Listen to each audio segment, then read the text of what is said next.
Bonjour à tous. Nous allons pouvoir commencer, afin de respecter les horaires et éviter de commencer cette journée en retard, ne serait-ce que pour vous, pour que vous puissiez accéder à toutes les présentations. Donc tout d'abord, merci à tous d'être présents si nombreux pour cette présentation. Donc nous allons aujourd'hui parler des conteneurs Docker et de leur sécurisation. Avant de rentrer dans le vif du sujet, je vais rapidement me présenter pour ceux d'entre vous qui ne me connaissent pas déjà. Donc je m'appelle Guillaume Cadouche, j'ai 15 ans d'expérience en cybersécurité et je travaille actuellement chez Atexio, qui est un cabinet d'audit et de conseil en sécurité informatique. Je suis consultant chez Atexio depuis cette année, depuis septembre, donc c'est assez frais. J'étais précédemment RSSI dans une autre structure. Dans mes domaines de compétences, je fais principalement du conseil en sécurité informatique, je donne des formations. Comme vous pouvez le voir, je donne des présentations également. Mon domaine de compétences, principalement, c'est de réaliser des tests d'intrusion.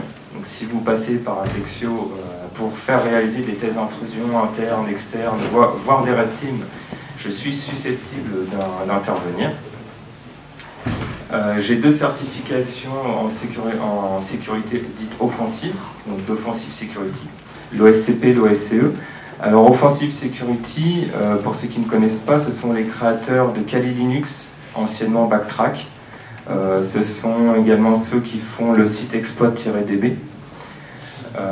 Où d'ailleurs j'ai une petite page personnelle avec les différents exploits et failles de sécurité que je peux trouver sur mon temps libre. Donc quand vous allez, si vous allez voir ce lien qui est en bas de la slide, vous verrez qu'en 2018 j'ai pas eu beaucoup de temps libre. Bon, voilà. Donc avant de rentrer dans le sujet, comment va se dérouler cette présentation? Donc en premier point, on va donner une petite définition de Docker, de ce que c'est, de ses avantages, puisque même si je considère que la plupart d'entre vous connaissent déjà Docker, au moins le sujet, peut-être que certains parmi vous, pour certains d'entre vous, ce n'est pas le cas, donc on va faire un petit point rapide sur ce point. Ensuite, on va vraiment rentrer dans le cœur de cette présentation où ce matin, on va vraiment regarder sous le capot, si je puis dire, et regarder quelle est la sécurité fournie par Docker. Ce deuxième point sera très important puisqu'il sera suivi du troisième point où on verra concrètement si Docker passe, comme je le dis, le banc de test de la réalité, c'est-à-dire dans la vraie vie, avec des vrais virus, des vrais hackers, qu'est-ce que ça donne? On va comparer la théorie et la pratique. Et enfin, en dernier point, je vous donnerai quelques conseils pour sécuriser vos conteneurs Docker. Donc voici le déroulé de la présentation de ce matin. Alors, premier point, qu'est-ce que Docker? Donc on va s'arrêter sur une petite définition simple, parce que c'est toujours bien de commencer sur de bonnes bases. Docker, on peut considérer que c'est une technologie de conteneurisation. C'est une des définitions. C'est également une plateforme logicielle permettant le déploiement d'applications. Alors, si je donne une définition générique, c'est que Docker n'est pas la seule technologie de conteneurisation, même si, pour ma part, je ne vais parler que de Docker pendant l'heure qui suit. Docker, c'est important, est un projet interne de la société .cloud, qui est une société française.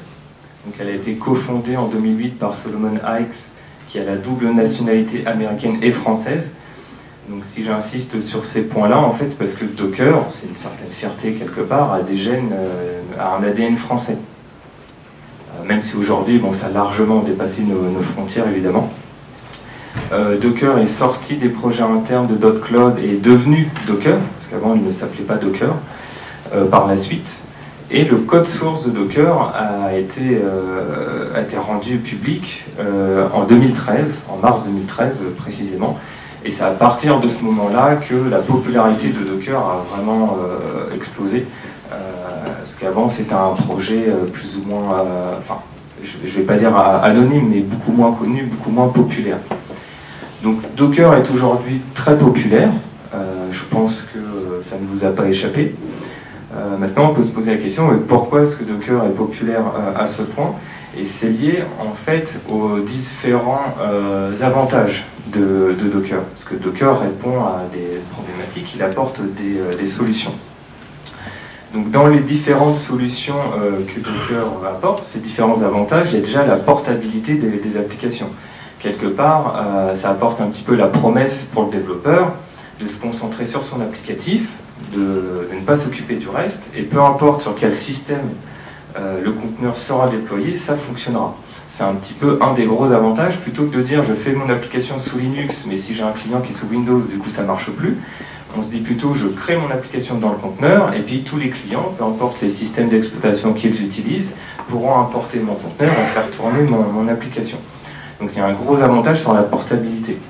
Il y a aussi une meilleure utilisation des ressources, car comme on va le voir, un conteneur n'embarque pas un système d'exploitation complet, il est donc beaucoup plus léger, il prend moins de ressources sur le disque, en RAM, en CPU, etc. Donc c'est aussi un des avantages de la conteneurisation.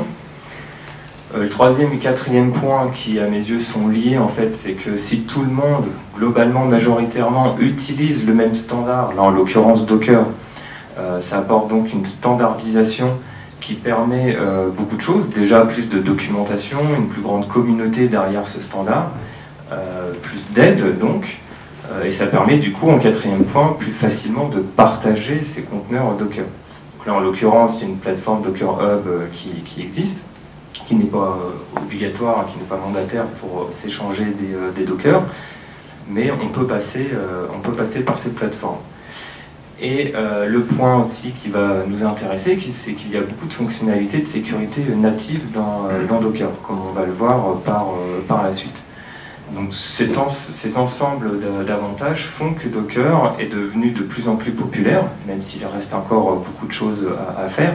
Il répond à des problématiques, et pas forcément que des problématiques de sécurité. Un développeur peut retirer beaucoup d'avantages dans l'utilisation de Docker.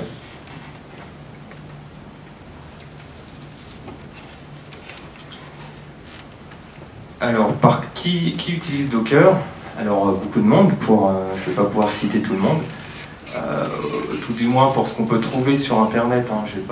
J'ai pas été leur demander, mais on sait déjà très clairement que Google utilise Docker, vu qu'il développe également Kubernetes, qui est l'outil d'orchestration de Docker, même si je ne vais pas du tout insister sur cette partie-là, déjà parce que je ne la maîtrise pas, puis surtout parce que c'est le sujet de la présentation juste après la mienne.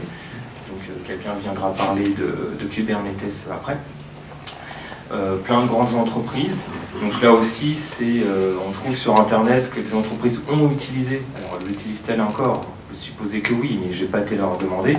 Donc on voit que PayPal, Visa, Spotify et Société Générale l'ont utilisé et probablement l'utilisent encore. Et comme je le disais, les développeurs. Donc là, je mets les développeurs au même niveau que les géants du web, parce que quelque part, tout ce qui tourne sur Internet, c'est développé par quelqu'un.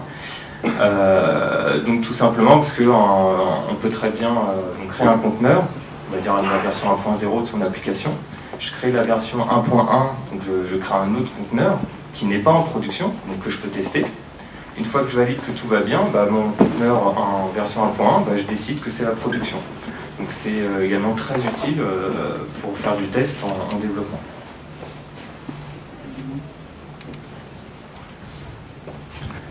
Alors, cette première partie, en résumé, parce que c'est une partie assez rapide sur la présentation de Docker avant de rentrer dans le vif du sujet. Donc, pour résumer, on a vu que Docker, c'est une technologie de conteneurisation qui possède de nombreux avantages. Je ne les ai pas tous listés, mais ce sont les avantages les plus connus, et qui est utilisé pour beaucoup de monde, y compris les géants du web.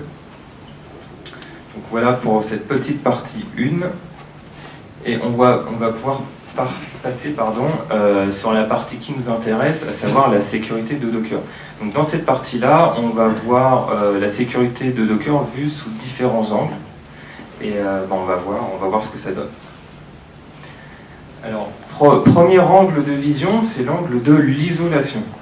Quand on parle de sécurité, on parle de système physique, de virtualisation, de conteneurisation, on parle d'architecture réseau, sécurité, de segmentation, de cloisonnement, etc. l'angle de l'isolation, c'est un premier niveau de sécurité. Alors qu'est-ce que nous permet d'atteindre Docker? Donc en haut à gauche, on peut voir qu'un conteneur, par défaut, bien sûr vous pouvez le changer, mais par défaut un conteneur va tourner avec son propre réseau. C'est-à-dire sur un hôte, le conteneur ne va pas utiliser le réseau de l'hôte. Alors il y a bien sûr possibilité de configurer pour que ce soit le cas, et par défaut un conteneur a son propre réseau. Donc chaque conteneur peut avoir son propre réseau. On peut faire tourner plusieurs conteneurs dans un même réseau de conteneurs. Après, vous pouvez faire une architecture comme vous le souhaitez. Mais il y a déjà une isolation au niveau réseau. Après, au niveau réseau, on choisit dans le pare-feu qu'est-ce qui a le droit de communiquer avec l'autre ou avec l'extérieur de l'autre. Donc ça, c'est un premier point d'isolation. Une notion peut-être un petit peu moins évidente, c'est qu'un conteneur utilise ses propres espaces de nom, ses namespace en anglais. Donc un espace de nom, c'est tout simplement ce qui va permettre à un conteneur d'utiliser son propre système de fichiers sans la capacité de voir le système de fichiers de l'hôte, car il a son propre espace de nom de fichier. De la même façon, un conteneur ne va voir que ses processus et ne va pas voir les processus qui tournent sur le système hôte, parce qu'il a son propre espace de nom de processus, et ainsi de suite. Donc le fait d'utiliser ses propres espaces de nom, il est en fait isolé de l'autre. Alors il y a une petite nuance ici qui n'est pas apparente. L'isolation au niveau des espaces de nom, des namespaces, n'est pas totale pour un conteneur, puisque là aussi par défaut, même s'il y a moyen d'agir dessus par la configuration, il n'y a pas de séparation d'espace de nom sur les comptes. En d'autres termes, l'ID du compte route de l'hôte est le même ID que le compte route du conteneur. Donc ça, bien sûr, on peut agir dessus, et j'y viendrai après un peu plus en détail, mais par défaut, sur un conteneur, il n'y a pas de séparation sur les comptes. Alors, ça ne change pas que le compte route d'un conteneur a beaucoup moins de droits, de privilèges que le compte route de l'hôte. Il y a quand même une séparation au niveau sur les possibilités que le compte route d'un conteneur peut faire, et il n'y a pas de séparation au niveau espace de nom, et j'en reparlerai après. Il y a une autre fonctionnalité au niveau noyau qui s'appelle les control groups ou les C-groupes. Là, pour dire ça très simplement autrement, c'est simplement pour allouer des quotas de ressources au conteneur. Combien de RAM il va pouvoir utiliser, combien de CPU, combien d'espace disque.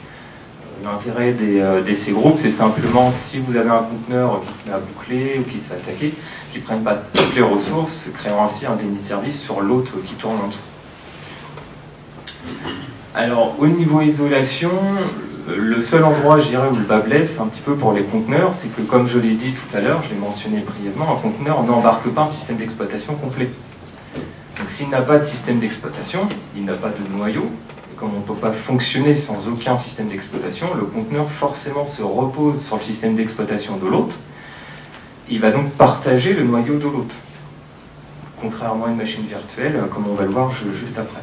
Donc ce point-là aura toute son importance parce qu'il n'y a pas d'isolation au niveau du noyau. Alors, petite explication, un petit schéma graphique. Donc à gauche, j'ai mon conteneur. Donc le conteneur, à la base, j'ai juste mon application et ses librairies. J'ai rien d'autre.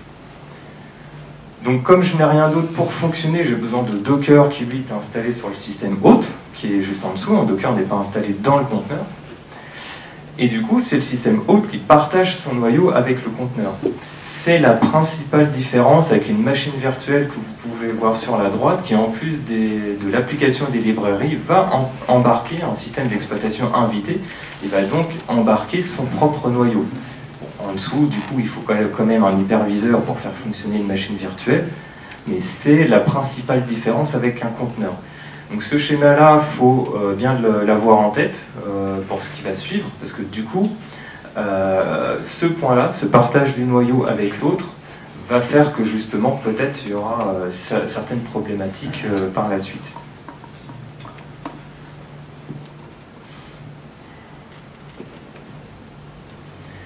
Alors, un autre angle sur lequel on peut regarder la sécurité de Docker, ça va être au niveau de son cluster. Alors, cluster, c'est quand je veux faire la répartition de charge ou la continuité d'activité. C'est à la place que j'ai un seul conteneur, j'en ai avoir 2, 3, 4, 5. Alors, identiques, hein. soit ils vont tous travailler en même temps, soit un par un, c'est-à-dire si j'en ai un qui tombe, si on a un autre qui va prendre le relais. Et donc ce système de cluster est intégré nativement dans Docker. Alors, vous pouvez utiliser d'autres systèmes pour gérer des clusters, mais il y a Docker Swarm qui est nativement intégré dans Docker et qui permet de créer, de gérer des Docker. Donc si on regarde Docker Swarm, si on imagine que j'ai 5 serveurs, mettons que sur ces 5 serveurs, j'ai décidé que pour chaque conteneur, il soit multiplié par 5. Donc on prend une architecture simple, hein, j'ai un conteneur par serveur.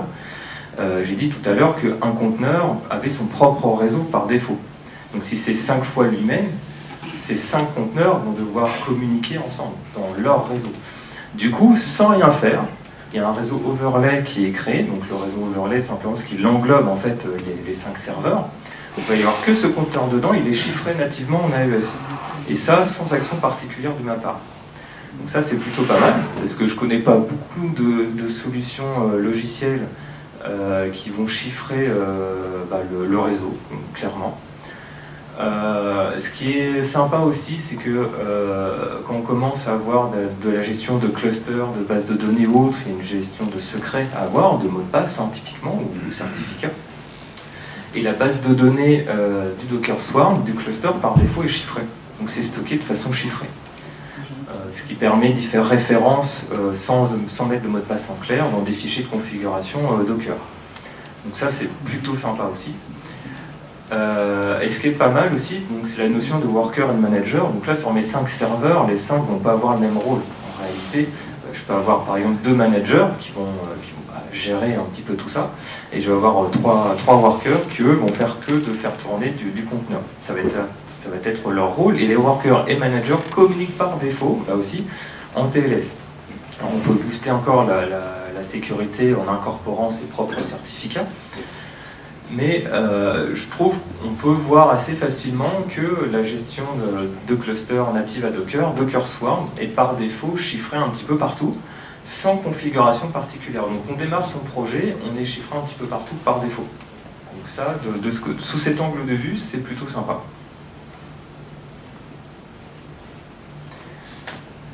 Alors, autre angle, si je puis dire, ce sont les scanners de sécurité. On peut s'arrêter. Je vais voir si c'est un problème de pile. Si ça se traduit. Sinon, il y en a d'autres. On regarde si ça se traduit. Non, peut-être.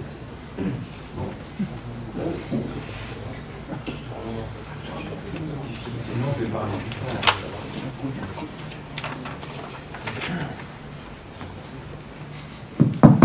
Parfait. Donc, c'est ce qu'on appelle un effet démo. Il y a toujours des problèmes en direct. Donc le deuxième point, ce sont les scanners de vulnérabilité. Donc si vous achetez Docker Enterprise Edition, qui est la version payante de Docker, hein, contrairement à Docker Community Edition, la version communautaire qui est gratuite et que tout le monde peut utiliser, eh bien la version entreprise, évidemment vu le prix, vous offre quelques fonctionnalités supplémentaires, et entre autres un scanner de sécurité intégré. Donc là, ça devait être une capture d'écran que j'avais dû prendre sur Docker Hub, où en fait, vous pouvez intégrer un scanner de sécurité automatique, donc c'est à configurer bien sûr, et ainsi toutes les images que vous allez compiler, qui vont être uploadées, vont être scannées automatiquement, et vont vous dire s'il y a des failles de sécurité communes. Donc même si cette fonctionnalité est payante et n'est donc pas accessible à tout le monde, elle a le mérite d'exister et puis d'être plutôt sympa, parce que si on est développeur en entreprise, que la sécurité c'est pas forcément son métier, ce que je peux comprendre, le fait d'avoir un scanner automatisé qui nous met des couleurs pour nous dire ah bah là attention, il y a peut-être une faille de sécurité, c'est aussi une fonctionnalité plutôt sympa. Alors après, je ne vous montre pas que des fonctionnalités payantes, hein. Je vais vous montrer une autre version qui là existe en version gratuite. Donc ça s'appelle Aqua Microscanner, qui de mémoire propose aussi une version payante, mais il y a une version gratuite qui existe. Donc Aqua Microscanner, c'est exactement comme on vient de voir avant, mais un peu moins graphique, du coup un peu plus en ligne de commande, hein, qui vous permet dans votre fichier Dockerfile pour générer votre image, de rajouter plusieurs lignes. Donc brièvement, la première ligne, c'est simplement pour pouvoir vous connecter ensuite en HTTPS, sinon ça risque de ne pas bien fonctionner. La deuxième ligne, on va récupérer en HTTPS le microscanner chez l'éditeur directement. La troisième ligne, on rend ce microscanner exécutable. On spécifie ensuite un token. Alors ce token nécessite en réalité de créer un compte, même si c'est gratuit, il faut créer un compte chez Code Microscanner pour qu'un token nous soit envoyé par mail, qu'on puisse renseigner ce token-là et ensuite pouvoir l'exécuter sur son Docker. Donc ça, si une faille de sécurité est détectée, ça va stopper la compilation, tout simplement. Ça peut vous générer un fichier de log dans lequel vous aurez les CVE des failles de sécurité qui ont été détectées.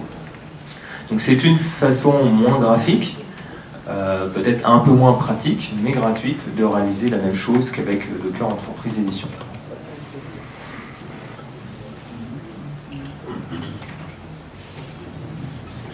Alors un autre angle de vision qui est aussi très important, c'est le durcissement ou le hardening, si vous préférez, des conteneurs Docker. Donc comme je l'ai mentionné tout à l'heure, l'espace de nom utilisateur par défaut n'est pas séparé entre l'hôte et le conteneur. Donc cependant, il est tout à fait possible et même recommandé d'agir dessus. Il est possible dans un fichier de configuration Docker, je ne sais plus si c'est le daemon.json ou quelque chose comme ça, vous pouvez dedans spécifier que vous souhaitez activer la séparation de l'espace de nom utilisateur afin que le conteneur ait réellement ses propres ID, ses propres comptes, ses propres comptes utilisateurs. Alors, je mets un gros avertissement quand même maintenant, et je vais le redire plusieurs fois pour être sûr que tout le monde l'ait bien entendu, c'est à ne pas faire en production comme ça pour tester. C'est à faire normalement quand on initialise son environnement Docker et qu'on a que notre serveur est vierge et qu'il n'y a aucun conteneur de créé, là ça pose pas de problème. Si vous faites ça directement en production, c'est la perte de données assurée, puisque derrière il faut redémarrer Docker et Docker se réinitialise.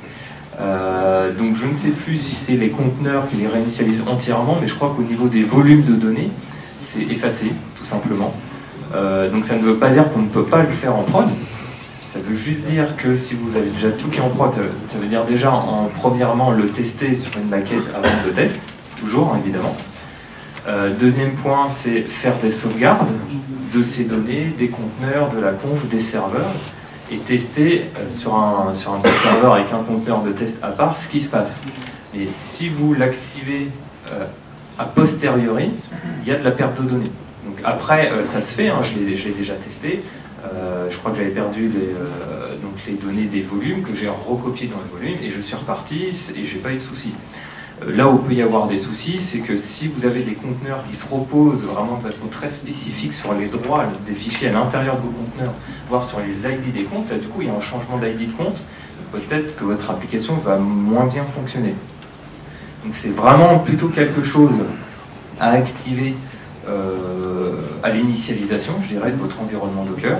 C'est possible de le faire après coup, mais attention, bien tester, bien sauvegarder et pas faire ça en prod, vous avez 1000 conteneurs qui tournent. Donc c'est le premier niveau de durcissement qu'on peut appliquer sur un conteneur. Alors le système de fichiers en lecture seule, c'est quelque chose qu'on peut rajouter aussi par la suite. Certaines applications, alors il n'y en a pas beaucoup, hein, il y a certaines applications, vous passez dans votre compose file par exemple, l'intégralité de votre conteneur en lecture seule. Il y a certaines applications, elles sont rares, où tout fonctionne bien. Vous lancez votre conteneur, tout est en lecture seule et ça fonctionne très bien. Donc pour un attaquant, c'est très gênant, parce que s'il arrive dans le conteneur, si tout le système de fichiers est en lecture seule, ça met déjà des gros bâtons dans les roues, c'est beaucoup plus compliqué de vous pirater. Pour la majorité des applications, cependant, si vous activez le système de fichiers en lecture seule, il faudra en parallèle créer des volumes temporaires, des TMPFS ou des TempFS, Temporary File System, pour qu'ils puissent au moins écrire sur 2-3 fichiers ou 2-3 dossiers stratégiques. Donc certaines applications vont refuser de fonctionner si elles n'ont pas un accès en écriture sur /temp, par exemple. D'autres vont vouloir créer un fichier socket, juste un seul, dans un dossier particulier, donc il faudra au moins leur créer virtuellement un fichier tempfs sur ce chemin-là pour qu'ils puissent créer le fichier qu'il leur faut, qu'elles puissent ensuite démarrer. Donc même si en général il y a ça à faire, ça veut dire que 90% ou 95% du reste du système de fichiers du conteneur est en lecture seul, et donc c'est une mesure plutôt efficace. La troisième façon, c'est d'agir sur ce qu'on appelle les capabilities. Alors, je vais traduire grossièrement capacité, même si c'est pas exactement ça. Par défaut, un conteneur démarre déjà avec des capabilities restreintes. C'est-à-dire plein de choses que vous pourriez faire sur l'hôte avec un compte route, vous ne pouvez pas le faire sur un conteneur avec un compte route. Je vous donne l'exemple d'une capabilities qui est activée par défaut, le NetBind Service, qui permet au conteneur d'ouvrir un port privilégié en dessous de 1024. Si votre application n'a pas besoin d'ouvrir un port privilégié en dessous de 1024, entre 0 et 1024, vous pouvez, par exemple, dans votre compose file, retirer cette capabilities-là. Vous retirez les droits, les privilèges attribués à votre conteneur. Donc par défaut, les conteneurs sont extrêmement restreints. Ils ont déjà quasiment tout retiré. Cependant, dans le contexte de durcissement, on peut toujours aller un peu plus loin, mais là c'est du spécifique, c'est du cas par cas. Ça dépendra des applications que vous conteneurisez. L'autre point du coup qui est important, parce qu'on a vu que le conteneur partageait le noyau avec le système hôte, c'est du coup d'appliquer aussi un durcissement du noyau de l'hôte. Donc il y a le kernel ASLR, donc c'est une façon de randomiser certaines adresses dans le noyau afin qu'une attaque ne puisse pas se construire sur des adresses prédictibles. Il y a GR Security qui il y a longtemps était gratuit, qui est un set de patch pour le noyau Linux pour le renforcer. Je crois que c'est devenu payant depuis. Donc voilà, vous avez au niveau de l'angle du durcissement, il y a plusieurs façons de faire du hardening de vos conteneurs. Un autre scanner, Docker Bench for Security. Alors c'est un scanner qui va en fait scanner votre système de conteneurs à la recherche de une douzaine de points, une douzaine de bonnes pratiques. Voilà, c'est pas un scanner de vulnérabilité, mais plutôt un scanner de bonnes pratiques, et qui va vous dire soit des points d'attention, vous assurer que l'hôte du conteneur a bien été durci, ou alors il va vous mettre des warnings ou des passes en vert. Alors même si je cite ce type de conteneur, pour moi il y a quand même une limite à cela, c'est que ça va scanner par rapport à 12 bonnes pratiques. Alors je mets des guillemets, ça se voit pas quand je le dis, mais en fait ces bonnes pratiques, c'est bien dans les cas génériques si je puis dire, et dans ces bonnes pratiques par exemple, on voit en bas, s'assurer que Docker est autorisé à faire des changements iptable, le pare-feu de Linux. Pour lui ça c'est un pass, c'est en vert. Sauf que j'ai déjà rencontré des cas où vous gérez déjà iptable à la main pour d'autres choses. Si vous laissez Docker modifier iptable, ça va du coup écraser vos modifs personnalisés et en fait vos différents scripts vont se tirer dans les pattes et ça ne va plus fonctionner. Donc dans certains cas, il ne faut pas que Docker gère vos règles iptable, là aussi ça se configure. Donc c'est pour ça que je dis que c'est un ensemble de bonnes pratiques, tout n'est pas à l'écran, il faut exécuter le scanner pour toutes les voir, mais c'est plus à titre informatif. Voilà. Si quelque chose est en rouge, peut-être que chez vous ça ne peut pas être autrement qu'en rouge, parce que pour vous c'est nécessaire.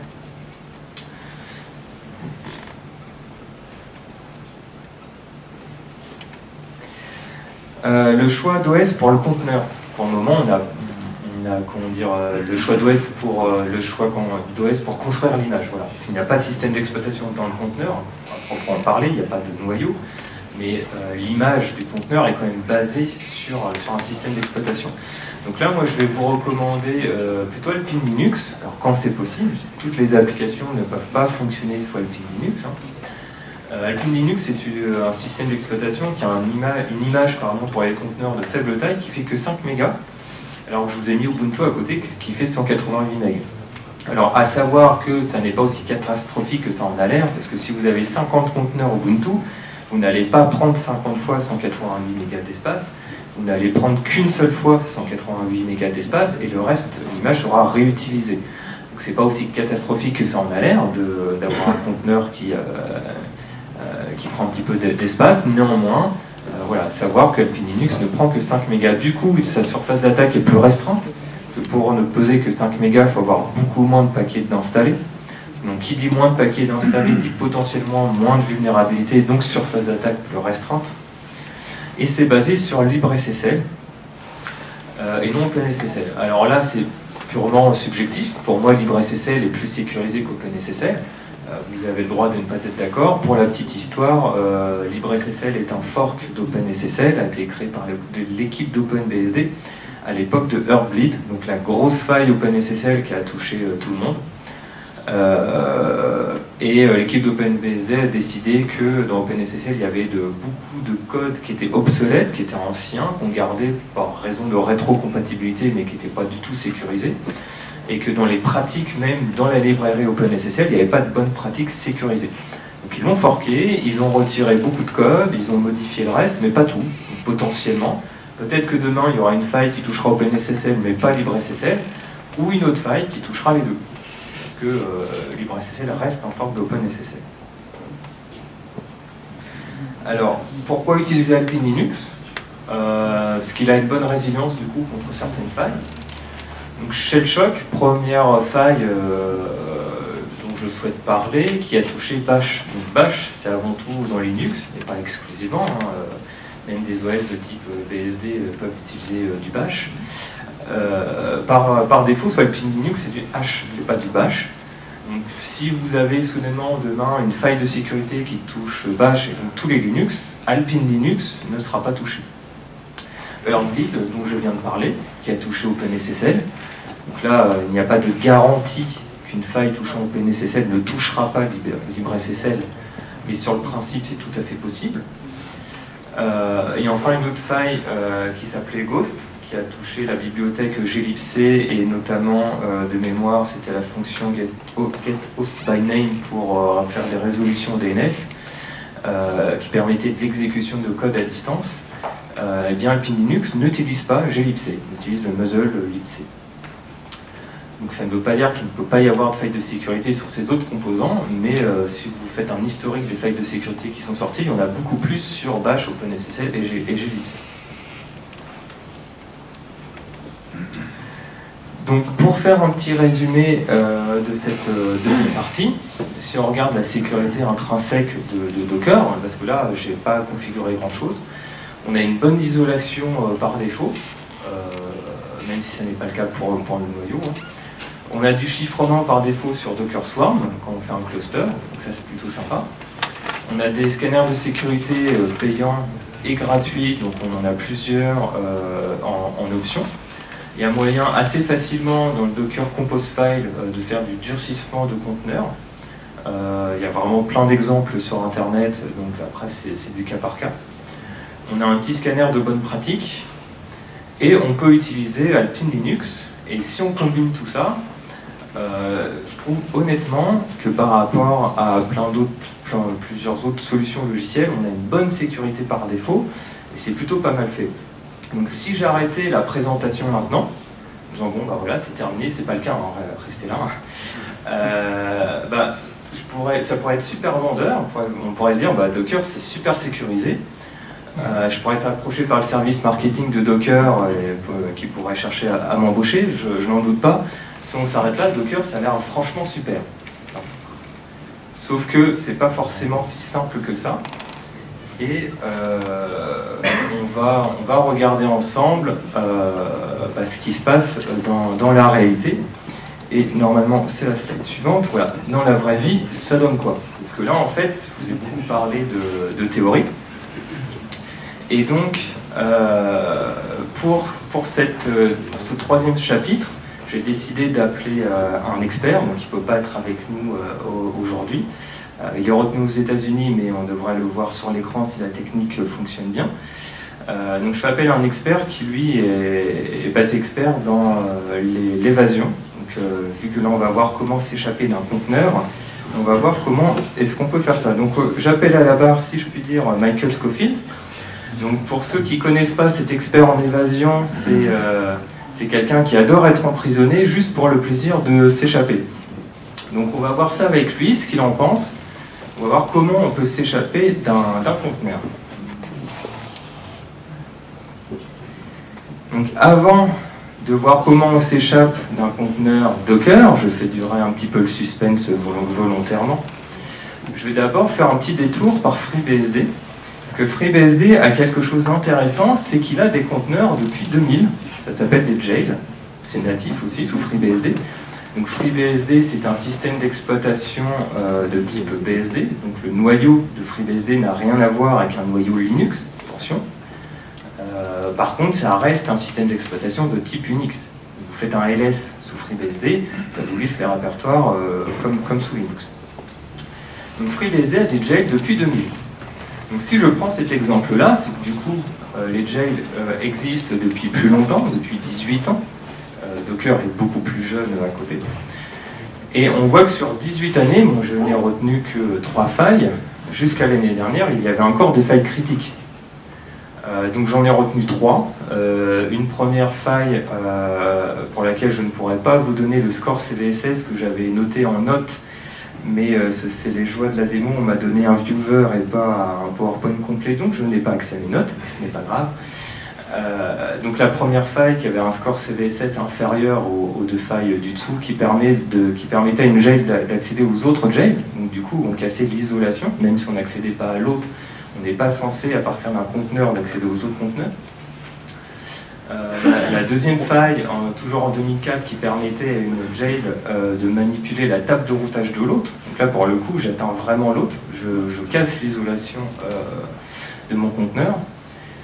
Et la troisième faille, qui est beaucoup plus récente, qui permet là aussi d'accéder à l'ensemble des jails et d'agir potentiellement sur l'hôte ou de faire du déni de service ou de l'escalade de privilèges. Donc ce petit détour par FreeBSD montre que même si on existe depuis 18 ans, on n'est pas exempt de failles de sécurité. C'est juste pour faire un petit comparatif. Alors maintenant, pour en venir à Docker. Alors, la première faille dont je vais parler n'est pas une faille Docker.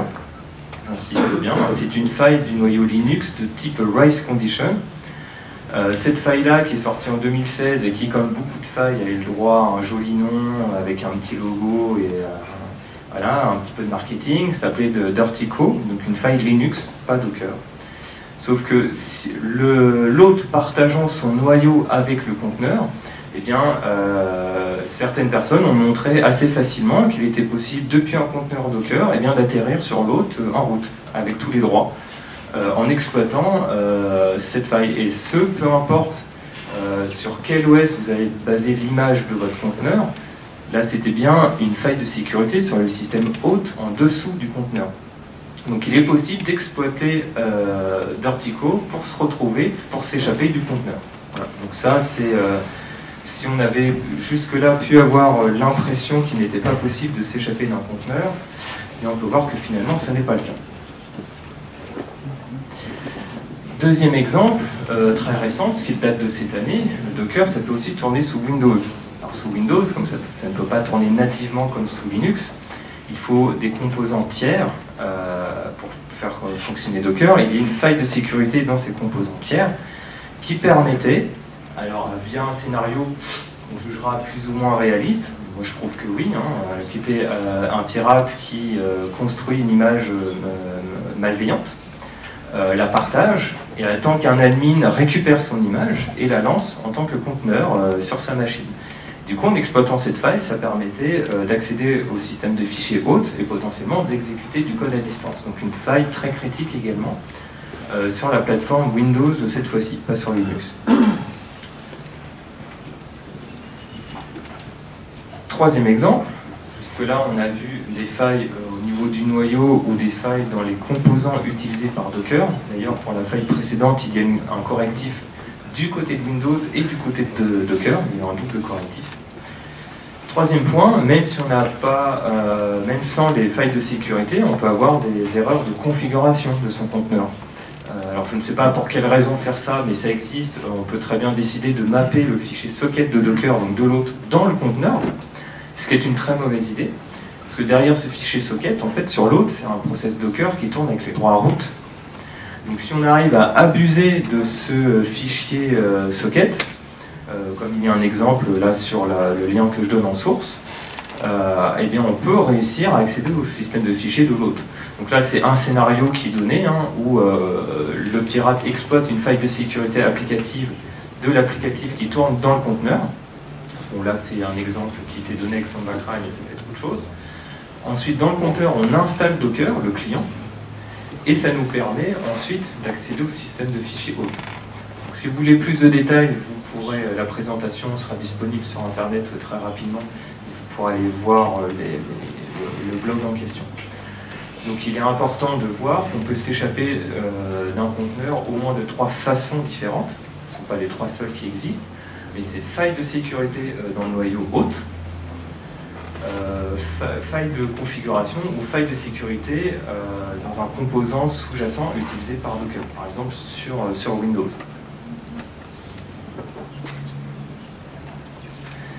Et après, quand on a vu ça, on peut se dire bah, finalement, les conteneurs, on peut s'échapper un peu trop facilement. J'ai bien compris ce que vous avez dit. Du coup, j'utilise une machine virtuelle car je ne partage pas mon noyau avec l'autre, avec l'hyperviseur. On pourrait très bien se dire ça.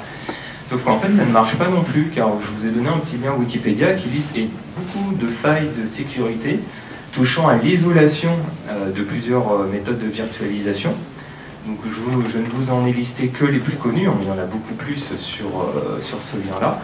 Donc on peut voir que VMware E60 Workstation ou Fusion permet d'exécuter du code sur l'autre. Alors sur certaines versions qui sont corrigées depuis, hein, évidemment, si vous installez les dernières versions, vous êtes à jour et vous n'êtes pas vulnérable. Hyper-V n'était pas en reste parce qu'il permettait aussi de l'exécution de code à distance. Et beaucoup plus récemment, VirtualBox, c'est très récent, hein, qui permet aussi d'écrire sur le système de fichiers hôte, donc de sortir de la machine virtuelle. Donc même si les conteneurs ont une petite faiblesse vis-à-vis du partage de noyaux, ça n'est pas parce qu'on partirait sur la virtualisation pure qu'on serait soudainement protégé à 100%. En fait, ce qu'il faut retenir, c'est que l'isolation à 100% n'existe pas, qu'on fasse de la virtualisation ou du conteneur.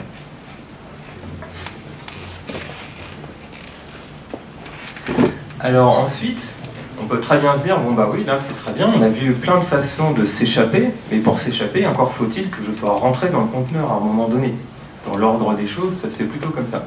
Donc on va toujours demander à notre expert qui, une fois échappé de prison, ne résiste pas, désolé pour le spoil, pour ceux qui n'auraient pas vu, de retourner en prison dans la saison 3, parce que bon, il est obligé de retourner en prison pour s'échapper, sinon il n'y a plus de série. Donc on va voir maintenant comment rentrer dans un conteneur. Donc pour rentrer dans un conteneur, c'est en fait très facile. Ça n'est pas plus difficile que de rentrer dans n'importe quel autre système. Donc voilà, pirater Docker au petit-déj, bah, comment on fait? On a juste à regarder un petit article de Threadpost de juin 2018 de cette année qui disait qu'il y avait plus de 22 000 systèmes d'orchestration de Docker ou d'administration de Docker qui étaient en libre accès. Donc libre accès, ça veut dire quoi? Pas de mot de passe, ou mot de passe par défaut. Et on gérait comme ça tous les Docker, les conteneurs, comme ça, des entreprises qui n'en savaient rien. Derrière, il y avait des Kubernetes, des Docker Swarm et autres qui étaient directement accessibles.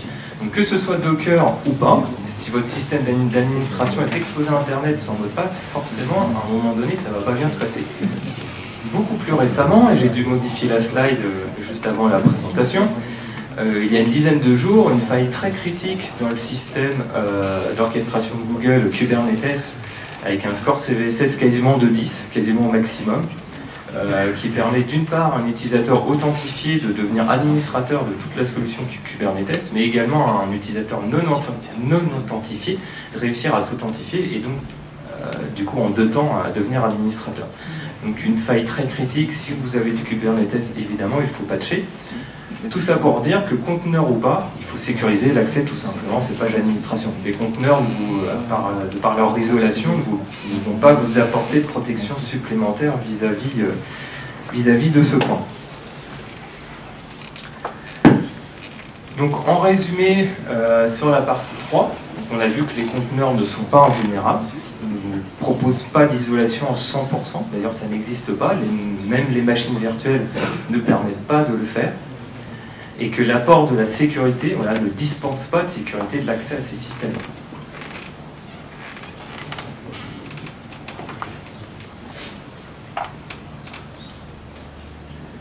Donc après avoir vu la sécurité de Docker et puis surtout les faiblesses des conteneurs et comment s'échapper d'un conteneur, je vais vous lister certains conseils pour mieux sécuriser vos conteneurs. Donc j'en ai déjà beaucoup dit à l'oral, hein, ça sera surtout un résumé, une synthèse de ce que j'ai pu dire. Donc conseil numéro 1, on en a parlé tout à l'heure, c'est d'appliquer du durcissement sur ces conteneurs. Donc j'ai parlé de l'espace de nom utilisateur, je redis mon petit warning que j'ai dit tout à l'heure, à ne pas appliquer en prod la séparation des user namespace, à faire à l'initialisation. Si vous voulez le faire en prod, faites une maquette, faites des tests, et quand vous êtes prêt à passer en prod, faites des sauvegardes, j'insiste. On peut donc appliquer de la lecture seule sur ces conteneurs, restreindre les capabilities, j'avais donné tout à l'heure l'exemple du NetBind Service, et un petit tips comme ça, c'est de lancer ces conteneurs temporaires avec la ligne de commande RM. C'est tout simplement quand vous lancez un conteneur de test temporaire, puis vous l'oubliez, parce que vous quittez votre conteneur, mais lui il tourne toujours, et puis après, un an après, vous avez 50, 100 ou 200 conteneurs en plus qui tournent. Vous les avez potentiellement oubliés, mais du coup ils tournent, ils sont accessibles par un pirate. Comme vous les avez oubliés, ils ne sont pas à jour. Enfin bon, ça peut être une faille de sécurité. Donc si vous lancez un conteneur temporaire, n'oubliez pas cette petite option RM. Dès que vous quittez le conteneur, il est automatiquement supprimé. Voilà, c'est juste un petit tips comme ça. En deuxième point, j'en ai aussi parlé, le durcissement de l'OS hôte. Donc activer le kernel ASLR. Donc il faut savoir que l'ASLR est souvent activé par défaut, et le kernel ASLR, par exemple dans Ubuntu Server, n'est pas activé par défaut. Si vous voulez l'activer, vous pouvez. Regardez la documentation d'Ubuntu, mais c'est juste un petit paramètre à rajouter dans un fichier de configuration suivi d'un redémarrage, donc ça se fait très bien. S'il n'est pas activé de mémoire sous Ubuntu, c'est parce que si vous installez un Ubuntu Server sur un ordinateur portable, du coup il ne gérera plus l'hibernation. C'est quelque chose comme ça. Et quand on est sur un serveur, on s'en fiche un petit peu de fermer son ordinateur portable et de sortir d'hibernation. Du coup, il n'y a plus de contraintes, il faut activer le kernel ASLR, il n'y a vraiment pas de contraintes de ce côté-là. Vous pouvez également utiliser des outils qui vont vous permettre de filtrer les appels système. Donc ça va utiliser sur l'hôte, hein, pour être sûr que, par exemple, une application qui n'a besoin que d'écrire sur le système de fichiers n'a pas le droit de se connecter sur Internet. Ça, vous pouvez très bien le gérer avec Apartment ou SE Linux. Vous vous assurez qu'une application de l'hôte n'a le droit d'écrire que dans tel dossier et pas un autre. Ou appliquer du hardening kernel avec GRSecurity ou PAX, par exemple, pour vraiment durcir le noyau de l'autre. Alors, ça pose quelques contraintes. Déjà, c'est pas forcément simple à appliquer. Pour GRSecurity, il me semble que c'est devenu payant. Si vous avez des mises à jour sur le noyau Linux qui sortent, que vous installez le nouveau noyau, du coup, il faut repatcher votre noyau. Mais votre solution logicielle de patch de noyau, il faut qu'elle soit compatible avec ce nouveau noyau. Donc, voilà, idéalement, c'est ce qu'il faudrait faire. Après, je ne dis pas que dans la pratique, en production, c'est simple à appliquer. Troisième conseil, alors qui ne va pas directement apporter de la sécurité à vos conteneurs, et qui va vous permettre de gagner en visibilité sur ce qui se passe sur vos conteneurs, c'est de déporter tous les logs de vos conteneurs vers un syslog centralisé. Ça va vous permettre de centraliser tout ce qui se passe, et éventuellement, que ce soit avec des produits tiers ou simplement avec un petit peu de scripting, de vous déclencher des alertes, de vous envoyer des mails s'il se passe certaines choses. Donc on est à mi-chemin entre la supervision, savoir si un conteneur tombe ou pas, on n'est pas obligé de superviser les logs, et les tentatives de piratage, parce que dès que vous recevez des tentatives de connexion infructueuse, ça va être logué. C'est logué dans votre syslog et vous avez une moulinette qui tourne dessus qui peut vous envoyer un mail en disant attention, sur tel conteneur, il y a une attaque en cours. Docker permet là aussi d'utiliser du TLS et donc de chiffrer l'envoi de vos logs. Faites attention à l'heure pour être dans les temps. Quatrième conseil, comme j'en ai parlé, utiliser Alpine Linux. Donc on l'a déjà vu, une surface d'attaque plus restreinte, basée sur LibreSSL, résilient aux failles qu'on a vues tout à l'heure. Donc je réinsiste aussi dessus, comme je l'ai dit, toutes les applications ne peuvent pas fonctionner sur Alpine Linux.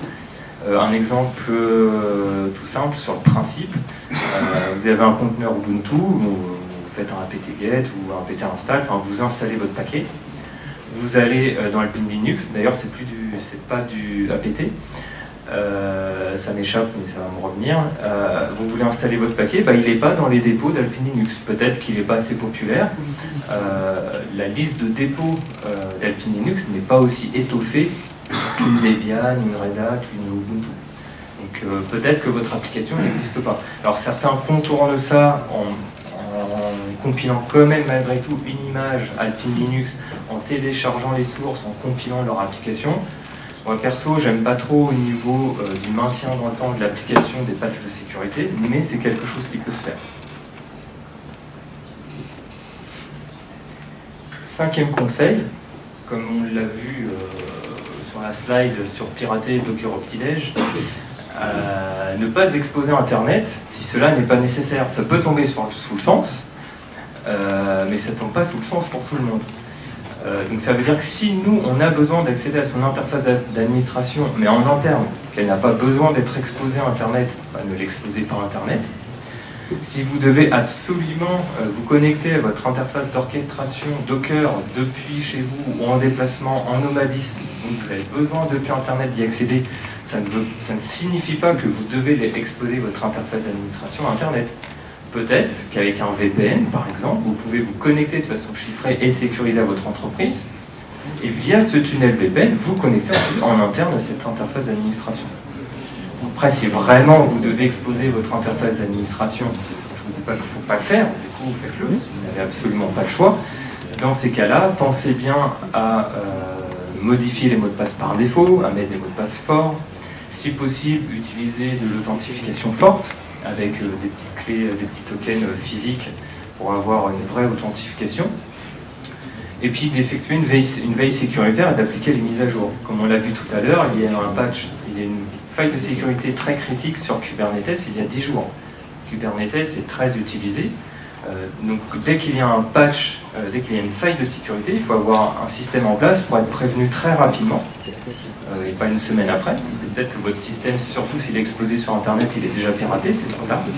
Donc il faut avoir une veille sécuritaire efficace en place et avoir des procédures pour appliquer les mises à jour si vraiment le patch est très critique, si la faille est très critique et que ça ne peut pas attendre. Donc pour vous résumer ces 5 points que nous venons de voir, il y a une petite slide de synthèse où, pour résumer, on parle de durcir les conteneurs, l'autre aussi, centraliser ses logs sur un serveur déporté, choisir Alpine Linux et sécuriser les accès à l'administration. Voilà un petit peu comment on peut résumer les différents conseils. Donc s'il y a une slide à retenir, même si c'est synthétisé, du coup évidemment il y a une perte de détails, et s'il y a une slide à retenir de façon synthétique, c'est celle-ci.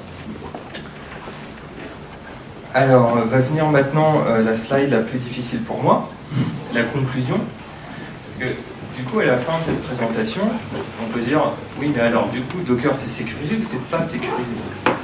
Conseil de l'utiliser ou de ne pas l'utiliser. Déjà, c'est une question complexe parce que c'est difficile pour moi d'être binaire et de dire oui c'est sécurisé ou non ça ne l'est pas. D'autant plus que ça nourrit énormément de débats. Si vous allez voir sur Internet, certains vont vous dire de façon catégorique qu'une technologie de conteneurisation, ça n'est pas de la sécurité, c'est juste un outil de management d'application. Je ne suis pas 100% d'accord avec ça, même si j'en comprends l'idée. Selon moi, Docker intègre beaucoup de sécurité par défaut, qui est configurable, qu'on peut durcir, qu'on peut vraiment sécuriser de façon forte, même si ça n'est pas invulnérable, comme on l'a vu, il n'y a pas d'isolation à 100%. Donc pour moi, dans un contexte de défense en profondeur où on a plusieurs sécurités en place, on va avoir un pare-feu périmétrique, on va avoir la détection d'intrusion, la prévention d'intrusion, on va avoir des reverse proxy, des web application firewall, des WAF par exemple, on va avoir un réseau qui va être segmenté avec des VLAN ou des PVLAN. sur ce genre de choses, dans ce contexte de défense en profondeur, Docker va rajouter une défense supplémentaire qui, à mon sens, est totalement utile et a son utilité, qui va mettre de sérieux bâtons dans les roues aux pirates. Car certes, même s'il existe des cas où on peut s'échapper du conteneur, pour moi, ce qu'il faut en retenir, ce qu'il faut en déduire, c'est qu'il ne faut pas baser toute sa sécurité sur l'isolation supposée d'un conteneur, car elle n'est pas parfaite, mais dans un contexte où il y a un ensemble de règles de sécurité, rajouter Docker va rajouter une difficulté certaine pour un attaquant. Donc voilà pour mon avis sur le sujet. Je vous remercie de votre écoute et ça va être le temps des questions. Alors je ne sais pas combien de temps de questions on a, à mon avis pas plus de 5 minutes, je pense. Donc, bon, on ne va pas pouvoir passer le micro du coup, s'il y en a qu'un qui fonctionne. Je vais passer le micro peut-être. Y a-t-il des questions? J'ai été si clair que ça? Ah, une question là-bas. En gros, comme vous avez expliqué par rapport à Linux, quand on veut utiliser pour Docker, c'est préférable Linux directement. Parce que quand on voit que Windows, on passe directement par le biais de logiciels tiers ou autre, donc Linux est bien préférable. Donc moins on utilise de fonctionnalités tiers, plus c'est déjà sécurisé de base. Alors, là aussi c'est mon point de vue, c'est une opinion. Pour moi effectivement il vaut mieux utiliser Docker sous Linux parce qu'il y a moins d'intermédiaires, moins de paquets qui rentrent dans la boucle, moins de surface d'attaque. Après, sur l'idéologie de Docker, demain il y a des personnes qui voient le futur en serverless, où j'ai juste mon application dans le cloud, elle passe en data center, il y a même une abstraction des data centers, on ne sait plus où ça tourne. Du coup, le conteneur pourrait tantôt passer sur un système hôte avec Docker sous Linux, tantôt passer sur un Windows, et derrière ça ne changerait rien pour l'application. Donc je pense que demain on va vers ce genre de futur, mais cependant, de toute façon, pour répondre concrètement, oui, si là, moi aujourd'hui, je dois mettre en place du Docker, je vais préférer effectivement le mettre en place sous Linux, parce qu'il y a un support beaucoup plus natif avec moins d'intermédiaires. Oui. Bonjour, je voulais savoir si face aux failles matérielles, dernièrement, l'année dernière, Spectre et Meltdown, il y avait des impacts aujourd'hui avec un peu plus de recul. Alors du coup, on sort un petit peu du sujet des Docker. Pour moi, tout ce qui est failles matérielles, on nous a fait croire à un moment donné qu'il faudrait juste patcher, puis c'est bon, ça serait derrière nous. Arrivé là, il y a eu plein d'autres variantes de Spectre et Meltdown, et en gros, j'ai l'impression que ça ne sera quasiment jamais patché, parce que pour patcher à chaque fois, ça voudrait dire appliquer des correctifs qui en général ne corrigent pas à 100%, s'ils corrigent à 100%, c'est changer de matériel. On ne va pas demander à une entreprise, dès qu'il y a une faille matérielle, de changer son matériel. Donc c'est là où la sécurité en profondeur prend tout son sens. Mettons, je vais avoir un conteneur d'un côté, je vais avoir la base de données qui l'utilise dans un autre conteneur, voire même sur un autre réseau. Pourquoi pas entre les deux mettre des ACL, mettre de la détection d'intrusion, et me servir de la segmentation aussi bien logiciel, réseau que virtuel, pour mettre des bâtons dans les roues à un attaquant. Justement, parce que ce type de faille-là, on ne pourra jamais garantir à 100% déjà qu'il n'y a pas de faille matérielle, ça on ne peut pas le garantir, et quand il y en a, c'est plutôt compliqué à corriger réellement.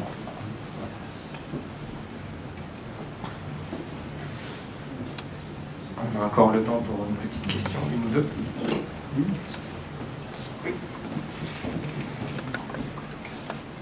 Est-ce que vous avez un système hôte à recommander? Là, en fait, on va rentrer dans la grande guerre de quel est le meilleur système hôte. Certains vont dire ah, c'est forcément Debian, c'est connu. D'autres vont dire bah non, c'est CentOS pour telle raison. D'autres vont dire bah non, mais moi je préfère virtualiser mon système hôte. On peut faire de l'inception quelque part, et puis dedans je mets les conteneurs, et là je fais tourner mes conteneurs. On peut aller très loin. Là je dirais que, comme j'ai donné ma préférence tout à l'heure, je préfère l'installer sur un Linux, sans interface graphique, installer Docker sur Linux. Après, quelle distribution de Linux, là je laisse ça à votre libre choix. Je dirais que peu importe la distribution que vous allez prendre, si vous faites une installation minimale, non seulement sans interface graphique, mais vraiment minimale, c'est-à-dire qu'il y a des distributions, vous les installez en minimal, vous ne pouvez même pas faire un ifconfig ou un TCP dump, parce que TCP dump n'est pas installé. Vous ne pouvez pas faire un SSH, parce que par défaut, vous ne l'avez pas installé. Donc si vous installez votre distribution préférée, et regardez en version minimale, et qu'il n'y a strictement rien d'installé, ensuite vous faites une procédure où c'est un petit peu une liste blanche, où vous n'autorisez, vous n'installez que ce dont vous avez besoin, de toute façon, vous serez sécurisé. C'est un grand débat, hein, ce sujet-là, qui n'est pas nouveau. C'est un petit peu le débat entre préconiser une distribution Linux parce que pour telle et telle raison elle serait plus sécurisée, mais une équipe, mettons d'admin qui irait dessus, qui ne connaît pas cette distribution, du coup ne saurait peut-être pas bien faire les mises à jour régulièrement et du coup serait moins sécurisé au final. Donc il vaut mieux utiliser une distrib qu'on connaît, quitte à la réinstaller en version minimale pour qu'il n'y ait vraiment aucun paquet d'installer et qu'on la maintienne dans le temps. Moi après personnellement j'aime bien les distributions qui sont supportées 5 ans ou plus. Il y a cette notion, alors chez Red Hat je sais plus, mais chez Ubuntu c'est les versions LTS, les long-term le supportent. Vous installez un OS, vous êtes sûr que pendant 5 ans il est maintenu, vous n'avez pas besoin de la réinstaller tous les 2-3 ans. Voilà, mais là c'est juste une préférence personnelle. Si vous voulez installer de l'OpenBSD, alors qui ne fait pas tourner de Docker pour le coup, mais c'est juste pour la blague, hein, tous les 6 mois il faut réinstaller son système d'exploitation avec OpenBSD. Voilà. Je sais pas s'il nous reste du temps. Il est 11h17, en sachant que normalement il y a un quart d'heure de pause avant la prochaine conf qui est à 11h30. On va s'arrêter là. Donc je vous remercie pour votre présence, je vous remercie pour votre écoute.